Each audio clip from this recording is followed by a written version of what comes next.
Hello everyone! Last weekend ay namasyal kami sa kilalang park ng Quezon City, ang Quezon City Memorial Circle. Medyo matraffic na nga at mahaba na rin ang pila sa entrance dahil nga long weekend at marami na rin ang namamasyal. Pagpasok nga lang namin sa park ay bubungad na ang napakaraming tao. Syempre, bare months na at hudyat na rin ito para mas maging masigla at mas masaya ang ating pasyalan. Bukod dito ay nakakaagaw nga pala ng pansin itong Quezon City Memorial Shrine. Paano ba naman ay nagpapalit-palit ang mga ilaw nito?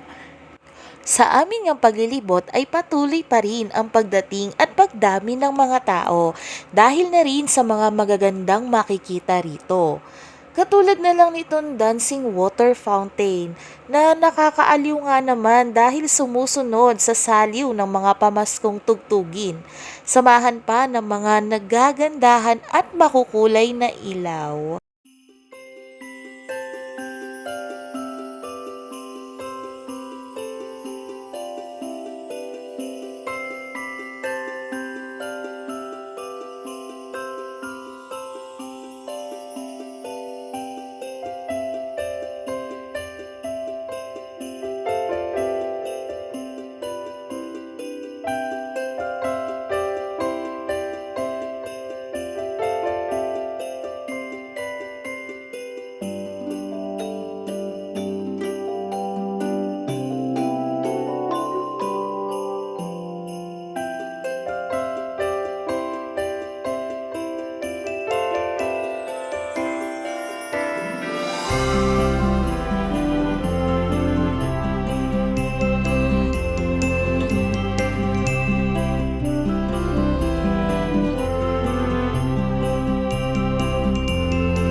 At syempre, meron ding mga rides dito na pwedeng i-enjoy ng inyong mga kids at ng buong pamilya.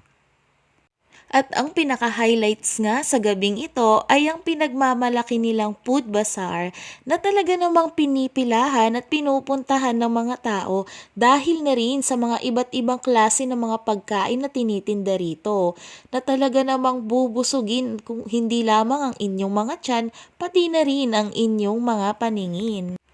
Kaya naman talagang nakakagutom at malilito ka na lang talaga sa dami at hindi mo alam kung ano yung mga uunahin mong bilhin. At nakaagaw na nga ng pansin itong mga makukulay na rice ball na ito na mayroon pa siyang smoking effect. So, ang tawag daw dito ay nitrogen ice cream.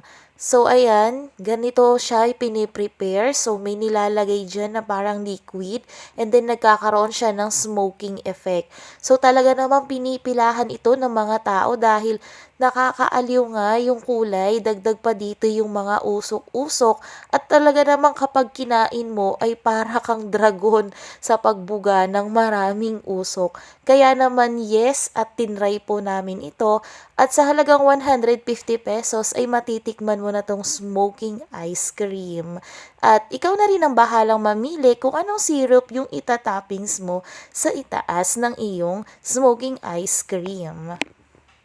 So marami pa rin ditong mga pagkain na pwede nyo pang pagpilian at makikita. So gaya na lamang nito na mabilis talagang naubos at nasosold out na yung iba. Kaya naman nagtry kami dito kung ano yung masarap nilang pagkain.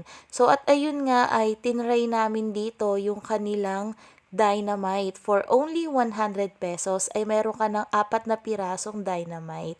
At hindi na naman kami nagkamali dahil masarap nga talaga. So, yun lang. Talaga namang